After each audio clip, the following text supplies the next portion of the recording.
uang adalah kaca pembesar.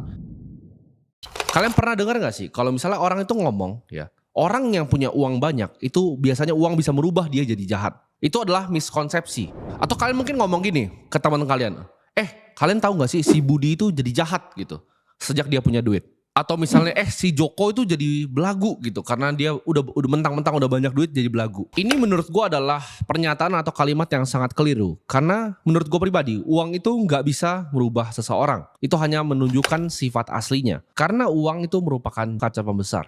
Kalau memang dasarnya orang itu baik, punya banyak uang akan bikin dia bisa melakukan kebaikan yang lebih banyak lagi. Sedangkan kalau dasar dari hati asli orang itu jahat, uang itu akan bikin dia jadi 10 kali lebih jahat lagi. Ini adalah perangkap dari orang miskin, yaitu punya persepsi bahwa uang itu adalah akar dari segala kejahatan. Uang itu jahat dan orang yang punya uang itu adalah jahat. Kalau misalnya kalian ngomong gitu tentang uang, ya justru uang gak akan pernah datang ke hidup kalian. Menurut gua, ketidakpunyaan uang itu adalah justru dari akar permasalahan itu sendiri. Kenapa orang bisa jadi begal? Karena nggak punya uang. Kenapa orang melakukan tindak kriminal? Karena nggak punya uang. Apakah ada orang yang punya banyak uang lalu jahat? Banyak.